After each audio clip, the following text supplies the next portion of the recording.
Ok, on continue avec le travail on continue. Voilà, c'était quoi? C'est la gestion des flottes, l'excellence au service de votre administration. Voilà, avec des tableaux professionnels. Voilà, ici c'est enregistrement des dépenses, d'une dépense, pardon, si tu as des dépenses que tu as eu à faire, machin, lors de tes voitures, voilà, machin, ou s'il y a des dépenses, tu peux mettre ici, hein, ça c'est un truc qui est là. Et au passage, je vous avais parlé des tableaux que j'allais vous parler de ça, je vais vous parler. Ici, c'est le carburant. C'est-à-dire, parce qu'actuellement, il y a des chauffeurs qui sont tellement malhonnêtes. Voilà, donc ici, le carburant, chaque chauffeur qui vont prendre carburant, ils vont dire, ah patron, il y a besoin de la carte pour aller prendre le carburant, il y a besoin de telle chose pour aller prendre le carburant. Ici, ça va permettre de les enregistrer, c'est-à-dire son nom, son prénom, sa fonction, en tout cas ses identités vont être renseignées ici. Et le litre du carburant est notifié ici.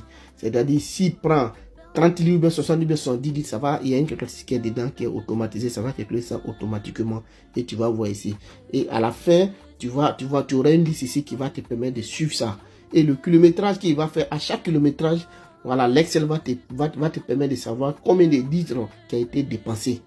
Chaque kilométrage. Parce qu'avant de partir à un coin, le point de départ, il va signifier il a combien sur le kilométrage de sa voiture. Et lorsqu'il va arriver, il va prendre encore les numéros qui sont là-bas de kilométrage pour te donner encore. Ça te fait 2.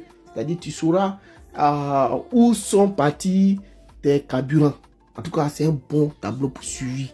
Ici aussi, c'est maintenant, voilà, quand tu es au garage ou tout, tu es obligé de signifier ça. Et ici, lui qui envoie la voiture au garage, il va mettre son nom. Le chauffeur qui envoie la voiture au garage, il va mettre son nom. Quelle panne qu'il a dessus, il va mettre son nom. Et combien ça fait, tout. Et le nom du mécanicien, tout sera là avec ses coordonnées. Et vous pouvez suivre ça directement. Voilà, en tout cas, c'est un très bon, c'est pour vous, c'est très bon parce que il faut dire aussi que l'Excel avancé, c'est bon pour tout le monde. Que tu sois directeur, ministre, DG, machin, et directeur de cabinet, chef, machin, tout, ça te permet, c'est très bon pour vous parce que il faut dire qu'il y a des données qui sont très sensibles et ces données qui sont très sensibles, tu ne dois pas rendre ça visible aux yeux de ton secrétariat ou bien de ton collaborateur.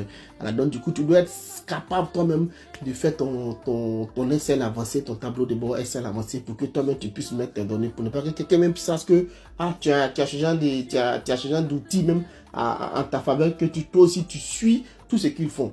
Voilà, c'est très bon. Parce que des données sensibles, en tout cas, ça doit pas être visible à tous. Voilà, donc ça te permet aussi de prendre tes décisions toi-même. Donc au passage, c'est pour juste dire que, voilà, je fais aussi des formations, tout et tout. Voilà, des formations vraiment qui sont très pertinentes.